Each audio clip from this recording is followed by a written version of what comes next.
ओम शांति सभी को।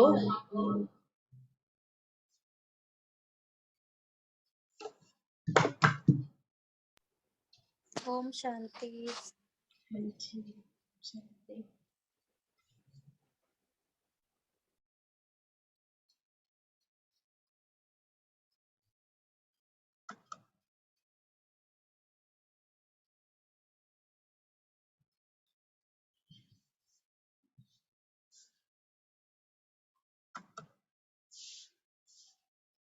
दीदी आपको आवाज आ रही है?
हेलो। ओम शांति। ओम शांति दीदी। ए, जी दीदी, कैसे हैं आप? हाँ जी, बहुत अच्छे।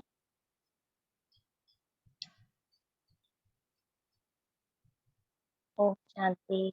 तो आज जो हमारा टॉपिक है, बाबा ने इस बात के ऊपर बहुत पहले मुरली भी चलाई है, अव्यक्त वाणी 2008-2009 में, कि भय के वातावरण में सेफ रहने का साधन क्या है। तो बाबा हमें विशेष बताते हैं आज के समय के लिए, क्यों हमें आज के समय के इन परिस्थितियों को समझते हुए ना केवल हमारा कर्तव्य है कि विश्व की आत्माओं को प्रकाश देना, उनकी सेवा करना, लेकिन साथ साथ अपनी स्थिति को भी बहुत शक्तिशाली बना करके रखना। तो बाबा ने जो अव्यक्त महावाक्य उच्चारण किए, उसमें बाबा का कहना था कि अगर हम अपने आप को बाबा के साथ सदा कंबाइंड रूप में अनुभव करते हैं, तो हम इस वातावरण में सेफ रह सकते हैं। ये बाबा ने 2008 में 9 में ये सब बातें बाबा ने उस समय की कही हुई है। तो हम सब इस बात के तो अनुभवी है ही है कि बाबा ने हमें समय से बहुत पहले हर बात के लिए सचेत किया है, हर बात की डायरेक्शन दी है। लेकिन सारा कर्तव्य, सारा पुरुषार्थ अब हम बच्चों का ही रह जाता है कि हमें कितना अटेंशन देकर के अपने आप को जल्दी से जल्दी संपूर्ण बनाने का, या बाबा जिस स्थिति हमें देखना चाहते हैं उस रीति हमें अपने पुरुषार्थ और अपनी सेवा की लगन को बढ़ाना है। उसके ऊपर अब हम बच्चों का सारा, तो कुछ पॉइंट्स ऐसे मंथन की तो समझ में आया। जैसे बाबा ने कहा अपना कंबाइंड स्वरूप स्मृति में रखना है, तो सबसे पहले तो हमें अपने यथार्थ स्वरूप को बुद्धि में लाना कि मैं आत्मा हूँ। इस स्वरूप की स्मृति हमें बहुत शक्ति प्रदान करती है। ये हमारा सबसे पहला पहला पुरुषार्थ होना चाहिए, क्योंकि हम सब इस बात को जानते हैं कि हमारा पहला कोर्स का पहला चैप्टर मैं आत्मा हूँ का ही ज्ञान था। आज भी बाबा मुरली में हम बच्चों को इसी बात पर फोकस करा, बार बार बाबा इसी बात पर अटेंशन देते हैं, क्योंकि कोई भी परिस्थिति आती है तो मुझ पर आती है, मुझ माना ही मैं आत्मा पर। हाँ, उसके बाद हम कैसे अनुभव करते हैं उसको कि ये शरीर को कुछ हो रहा है या ये वातावरण में कुछ ऊपर नीचे हो रहा है, लेकिन सब कुछ अनुभव करने वाली तो मैं आत्मा ही हूं ना। तो इसका मतलब है जब कोई परिस्थिति या किसी भी प्रकार का अनुभव या किसी भी प्रकार की स्वमान की भी स्मृति हम लेना चाहते हैं, तो उसको अनुभव करने वाली, उसको समझने वाली, उसको जानने वाली और उससे पार निकलने वाली मैं आत्मा। ये पहली पहली बात जब हमें बुद्धि में आ जाती है, तो मैं आत्मा कैसी आत्मा हूँ, वो अपने सारे स्वमान, अपनी सारी शक्तियां वन बाय वन हमें स्मृति में आ जाती है। दूसरा संकल्प रहता है कि मैं किसकी संतान, मैं कौन हूँ, ये पहली बात। दूसरा, मैं किसकी संतान हूँ, ये हमारी बात बुद्धि में तब आती है, मतलब बाबा की याद सेकेंडरी हो जाती है। लेकिन पहले जो अनुभव कर रहा है, अर्थात मैं आत्मा, बाबा ने हमेशा कहा है ना, अपने को आत्मा समझकर मुझे याद करो। सीधा नहीं बाबा ने कहा कि अपने को समझो या ना समझो, सिर्फ मुझे याद करो, बाबा ने कभी आज तक। तो पहले अपने को आत्मा समझना बहुत बहुत जरूरी है। तो यही बात बुद्धि में आती है कि जब हम आज के इस समय में अपने को सेफ करना चाहते हैं, तो माना ही मैं आत्मा बिंदु स्वरूप हूँ, इसकी स्मृति, इसका अनुभव सबसे पहले मुझे करना। फिर दूसरी बात बाबा कहते हैं हिम्मत भी रखते हैं। हिम्मत माना वो श्रेष्ठ संकल्प। कई बार अपना तो याद रहता है मैं आत्मा हूँ, लेकिन परमात्मा की शक्तिशाली संतान हूँ, ये कभी भूल जाते हैं। मैं ही सब कुछ कर सकती हूँ, बाबा ने मुझे सर्व शक्तियां दी हैं, ये विस्मृति हो जाती है। तो जब इस तरह से हम अपने स्वमान को और अपने पिता की उन शक्तियों पे वर्षे के अधिकारी अपने को अनुभव करते हैं, तो हम हर परिस्थिति को, हर तरह के वातावरण में खुद को सेफ अनुभव करते हैं। बाबा ने 5 मुख्य विकार तो हमें बताए ही बताए। छठा विकार आलस्य का और 7वां विकार भय का, ये भी हमें मालूम। तो आज जो वातावरण में वाइब्रेशंस हैं, वो हम सब महसूस कर रहे हैं सिर्फ और सिर्फ भय के। अब हम अपने को निर्भय कैसे बनाएं, अर्थात हम ऐसी कौन सी बातों की स्मृति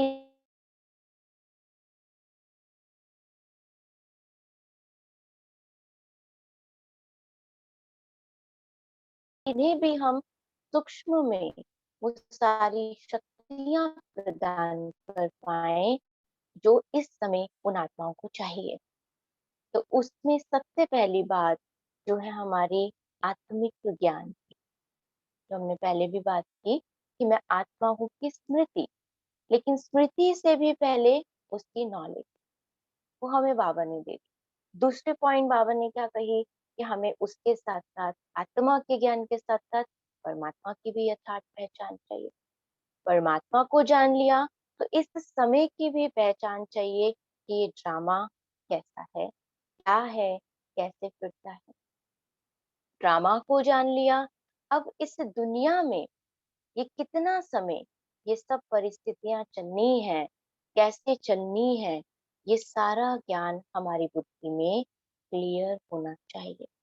और लास्ट, इस समय की पहचान, जो आपने आज भी कहा है कि संगम युग का एक सेकंड कितना कितना वैल्यूएबल है।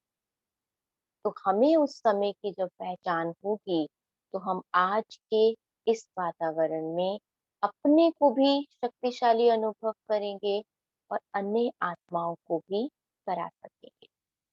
तो पहली बात, अर्थात मुख्य रूप से जो मोटे रूप से हम समझे, वो है समझ अर्थात यथार्थ ज्ञान, जिसमें ये सारी बातें आ जाती हैं और जो हम सब बच्चों को पता भी। दूसरी मुख्य पॉइंट निकलती है कि जो भी हमने ये समझ ली, जो भी हमने इस ज्ञान को यथार्थ समझा, अब उसमें चाहिए हमारा पूर्ण निश्चय। कई बार हमें पता होता है मैं आत्मा हूँ, लेकिन हमने उसको उस बात का निश्चय नहीं किया हुआ होता। एक ज्ञान की समझ तो होती है, लेकिन उस बात का निश्चय भी। बाबा हमारा पिता है, बाबा हमारा साथी है, बाबा हमारा रक्षक है, भक्ति में भी हम गा देते थे। वहां तो खैर यथार्थ समझ भी नहीं थी, लेकिन यहाँ तो समझ भी है। लेकिन फिर भी कई बारी हम इस निश्चय में परसेंटेज ले आते हैं। तो इस निश्चय में हमारी परसेंटेज ना हो, हम 100% हो कि हमें जो भी ज्ञान प्राप्त हुआ है, और देने वाला जो हमारा सुप्रीम टीचर है, सुप्रीम सतगुरु है, सुप्रीम फादर है, वो मेरा पिता, वही परमात्मा है। कई बार हम अपने ज्ञान को, मतलब बाबा के ज्ञान को, परमात्मा के ज्ञान को कंपेयर करना शुरू कर देते हैं किसी अन्य के ज्ञान से। हम कहते हैं हाँ वहां पर भी तो ऐसा ही कहा जाता है। नहीं, वहां जो भी कहा जाता है, लेकिन यहाँ किसने कही ये बात, ये हमारा 100% निश्चय होना। क्योंकि यहाँ परमात्मा कह रहे हैं ना वो बात, वहां मनुष्य आत्मा ने कही, साधारण आत्मा ने कही। लेकिन यहाँ ये बात कहने वाला स्वयं परम पिता परमात्मा है, और मैं सुनने वाली आत्मा हूँ, जो कौन हूँ, जो उसी की तो संतान हूँ। ये नशा हम बच्चों को होना चाहिए, और नशे का आधार बाबा ने बताया ही है, निश्चय। तो वो निश्चय, संपूर्ण निश्चय अपने ज्ञान में, और ज्ञान देने वाले अपने पिता परमात्मा। इसके लिए दूसरी बात, पहली बात, हम किसी के ज्ञान से, किसी की कही हुई बातों से अपने ज्ञान को कंपेयर ना करें। दूसरी बात कि जो भी हमने पुराना सुना हुआ है, जो भी हमने पुराना पढ़ा हुआ है, अब बुद्धि से उसको बिल्कुल क्लीन कर दे, बिल्कुल क्लीन। नहीं तो कई बार हम उससे भी उसकी तुलना करने लग जाते हैं कि हाँ हमने भक्ति में ऐसा पढ़ा था ना, तो हम बाबा की बातों से उसको रिलेट, ठीक है, समझने के आधार पर हम उसको रिलेट करके देख सकते हैं। लेकिन फिर भी कहीं ना कहीं वो 1% अपने गुरु में बुद्धि चली जाती है, अपने शास्त्रों में बुद्धि चली जाती है, कहीं ना कहीं चली जाती है। तो जब हमें पक्का हो ही गया कि देने वाला हमारा पिता है, मैं लेने वाली आत्मा हूँ, तो तीसरा तो कोई बीच में ना शास्त्र आ सकता, ना कोई व्यक्ति आ सकता, ना कोई आत्मा आ सकती, कोई भी नहीं आ सकता। तो ये दूसरी बात भी हमें बहुत अच्छे से क्लियर हो कि जो भी बुद्धि में है पुराना पढ़ा हुआ, उस सबको मुझे क्लीन कर। तीसरी बात, बाबा के ज्ञान की इतनी वैल्यू रखनी है कि किसी को भी जबरदस्ती नहीं देना, किसी को भी जबरदस्ती नहीं। क्योंकि कई बार हम सोचते हैं ये समय बहुत टफ चल रहा है, सबको पता हो जाना चाहिए, सबको ज्ञान मिल जाना चाहिए, हम पकड़ पकड़ के सबको समझाने की कोशिश करते हैं। लेकिन वही बात कि हमें समय की भी पहचान हो, और आत्माओं की चाहना और आत्माओं की कैपेसिटी क्या है इस समय, वो भी हमें बड़ा ध्यान रखना है। नहीं तो हम बड़ी जल्दी डिस्टर्ब हो जाएंगे। इतनी अच्छी बात समझा रहे हैं ऐसे समय में, वो भी नहीं समझना चाहते। नहीं, ऐसा करना ही नहीं है हमें। बहुत अपने इतने ऊंचे ज्ञान को, इतने ऊंचे बाबा के एक एक महावाक्य की वैल्यू रखते हुए किसी भी आत्मा को बड़ी यथार्थ तरीके से, बड़ी वैल्यू रखते हुए उनको हमें प्रेजेंट करना। ये सब निश्चय की बातें कर रही हैं। इनसे हमारा निश्चय कैसे बढ़ता है कि जिसकी बात है उसकी बात में भी बहुत दम है ना, वो भगवान है, परमात्मा है, उसकी बात भी तो बहुत ऊंची होगी। ऐसी थोड़ी हर किसी से कुछ भी कह देंगे। नहीं, हमें स्थिति आत्मा की भी देखते हुए हमें उनको एक गिफ्ट प्रेजेंट करना। ये गिफ्ट है ना भगवान का दिया, तो गिफ्ट किसी को ऐसे ही नहीं दे देते, इतना वैल्यूएबल लाते हैं, फिर उसको कितने सुंदर तरीके से हम पैक करवाते हैं। ऐसे ही दे देते ना, क्या हो जाता, नहीं। लेकिन उसकी और वैल्यू बढ़ाने के लिए, उसकी और वैल्यू दिखाने के लिए हम उसको बहुत सुंदर तरीके से पैक करवाते हैं। कुछ ना कुछ उसमें और ऐसा ऐड करते जाते हैं कि खोलने वाले के अंदर जिज्ञासा कितनी आ जाए कि इतनी सुंदर पैकिंग तो है, पता नहीं अंदर क्या होगा।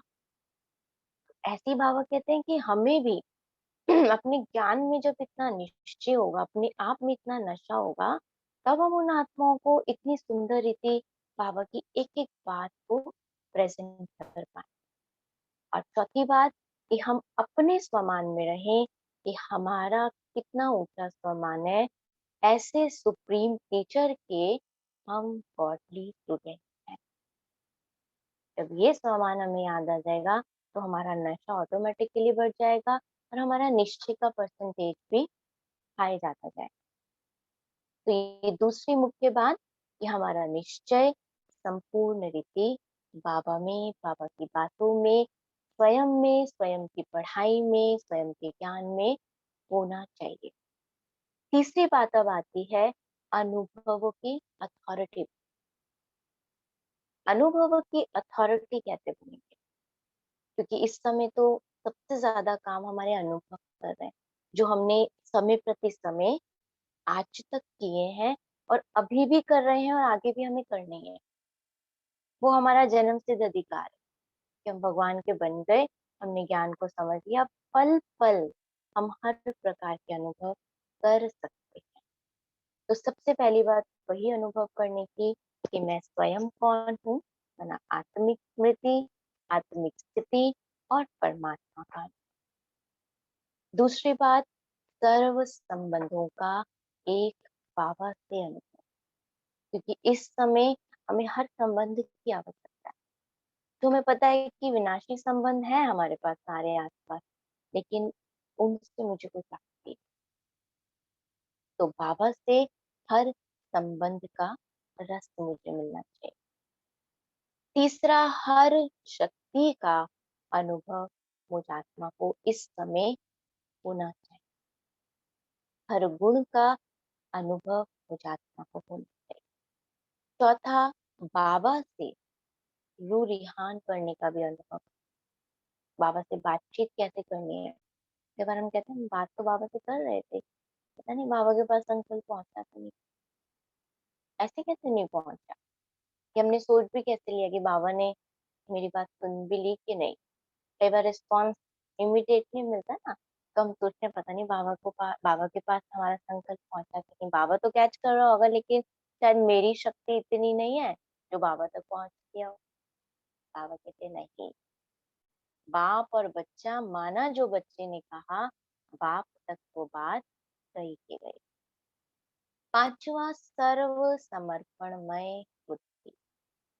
जब हम अपनी बुद्धि को बाबा के आगे रख देते हैं कि बाबा अब ये बुद्धि भी वही लाएगी अपनी स्मृति में, इसमें वही सब कुछ रहेगा जो आप चाहते, तो हमें बहुत अच्छे अच्छे अनुभव पता है। सिक्स है एक बाप दूसरा कोई। इतना एक बल एक भरोसे का अनुभव, ये भी हमारी अथॉरिटी होनी चाहिए। और लास्ट, सदा प्रसन्न रहने का। आज बाबा ने कहा कुछ भी करके, कुछ भी युक्ति लगा के सदा प्रसन्न रहना। डॉक्टर्स भी अभी तक कह रहे हैं ना, इम्यूनिटी को बढ़ाना है तो क्या करना है? खुश रहो बस, खुश रहो। अरे हमारा सुप्रीम डॉक्टर रूहानी सर्जन तो कब से ये बात कह, और हम कहते हैं बाबा क्या करें, परिस्थितियां ही इतनी आ जाती हैं, बातें ही इतनी आ जाती हैं। लेकिन नहीं, कुछ भी आए, लेकिन हमें उस बात का अनुभवी बनना ही है कि कैसी भी परिस्थिति हो, लेकिन मुझ आत्मा की स्थिति सदा प्रसन्न थी। दुनिया में कुछ भी होता रहे, अभी भी कुछ भी हो रहा है, एम्बुलेंस निकल रही थी, हमने कहा अभी तो संभाल लिया, तो मैं प्रसन्न चित्त आत्मा हूँ। तो एकदम जैसे कि फील किया उस आत्मा के दुख को, कि जो आत्मा वहां होगी वैन के अंदर, उस गाड़ी के अंदर, वो कुछ दुख महसूस कर रही होगी या क्या महसूस कर रही होगी। बाबा ने एकदम जैसे टचिंग की कि तुम्हें इस समय क्या महसूस कर रहा है? हाँ, मैं कहा, नहीं बाबा मैंने तो ये सामान अभी लिया, मैं तो प्रसन्न चित्त आत्मा हूँ। तो पहले खुद अनुभव करके उस प्रसन्नता को उन आत्माओं तक पहुंचाना है। पहले खुद उस बात का अनुभवी बन करके फिर हम उसको स्प्रेड कर सकते हैं ना, उस वाइब्रेशन को।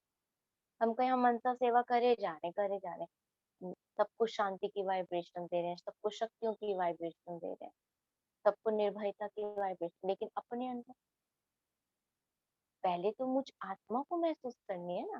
तो मैं आत्मा महसूस करूंगी तो ऑटोमेटिकली वो जैसे कि वाइब्रेट हो रही है, मुझे कहना भी नहीं पड़ेगा कि मैं आत्मा ये शांति की वाइब्रेशन सबको दे रही हूँ। संकल्प मात्र भी लाने की आवश्यकता नहीं, जैसे संकल्प किया कि मैं कौन हूँ और कहाँ से मैं ले रही हूँ, ऑटोमेटिकली वो वातावरण में जाना शुरू हो जाए।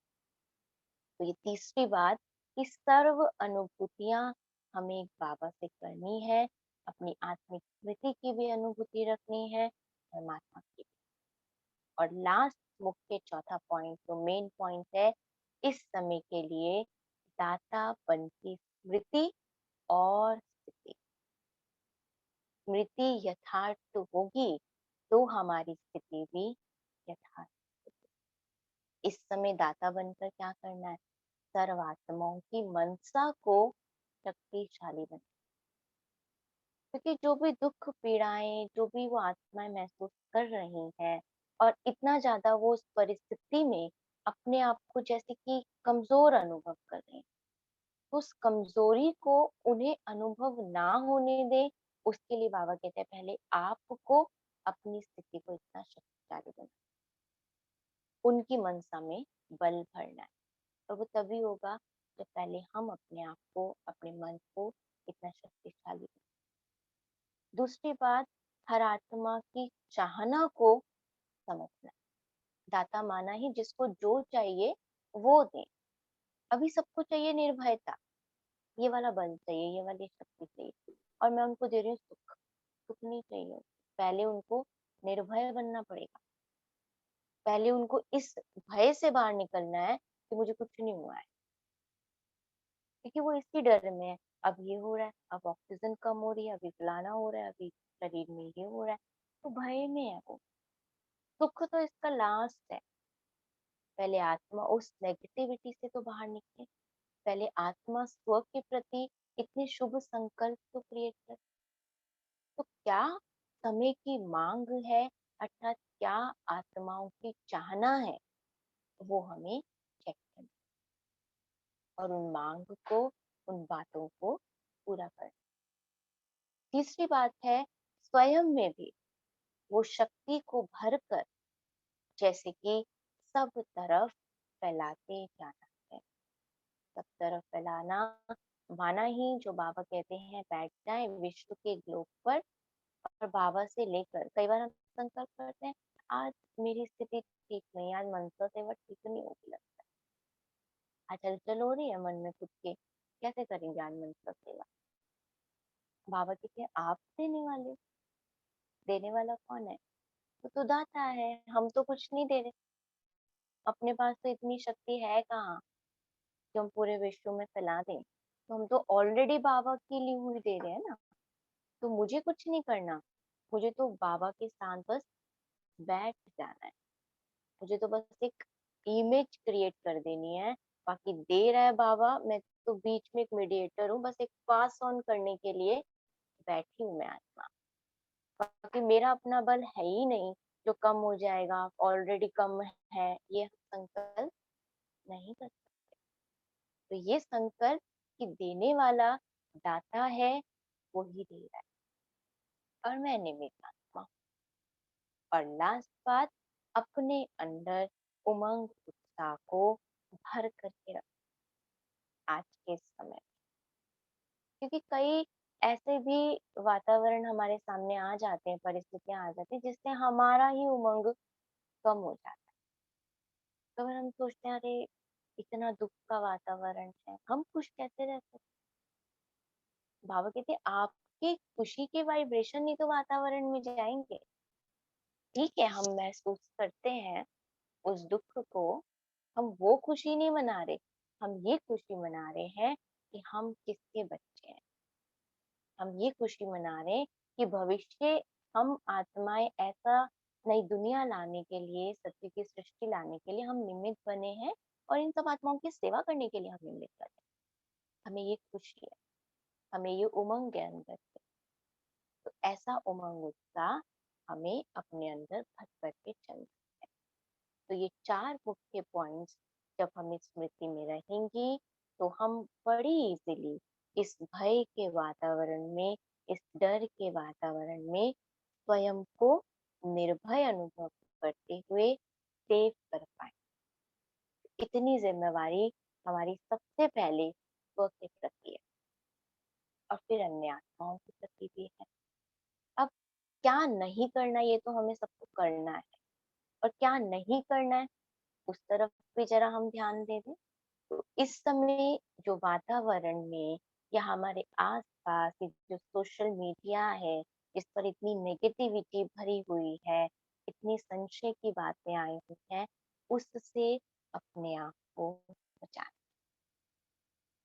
तो अगर हम इससे थोड़ा नॉलेज के लिए सुन लेना, अब नॉलेज के लिए सुन तो लिया, ये ब्लैक फंगस क्या है, व्हाइट फंगस क्या है। अब जरा सा आंख में कुछ हुआ, क्या संकल्प आया, तो ये ब्लैक फंगस।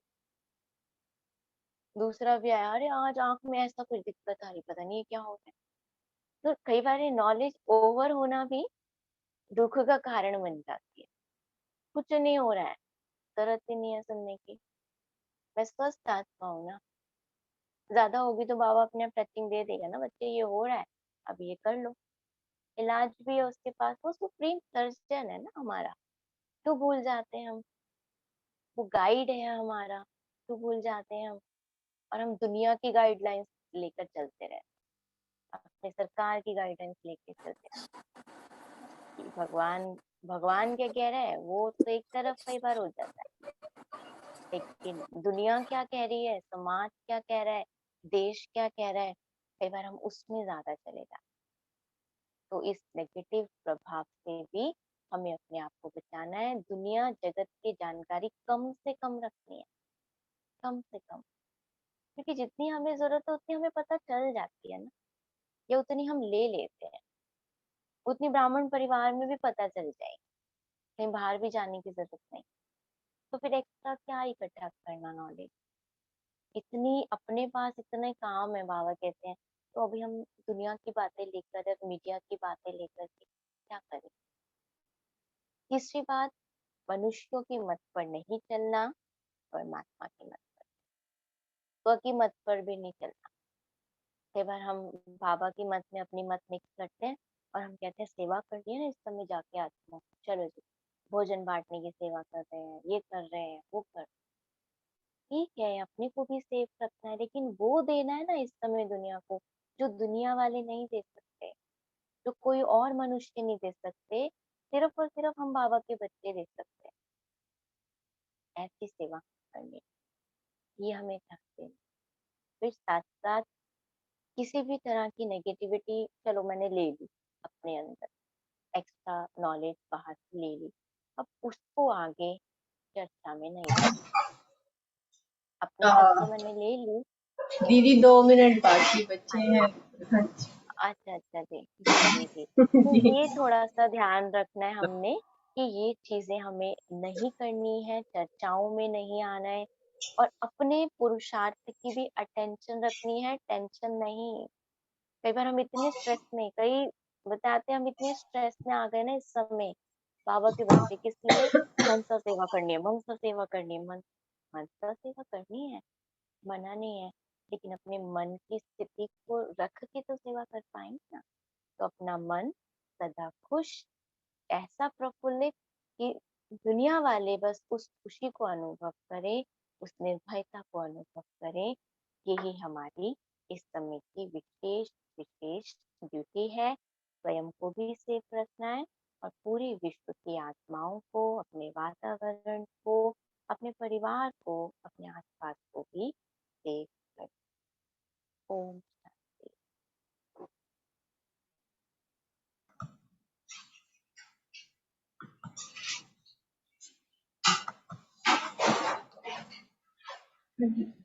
2 मिनट बाबा को याद कर लेते हैं।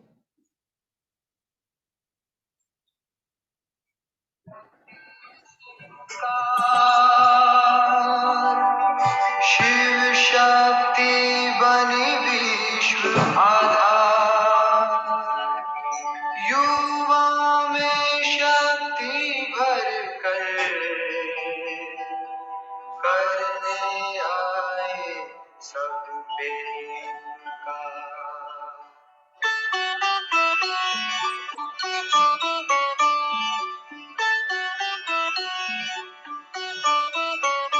जगमग करती एक ज्योति परम धाम से आई, जगमग करती एक ज्योति परम धाम से आई। धरती पर आकर उसने, धरती पर आकर उसने हर एक ज्योति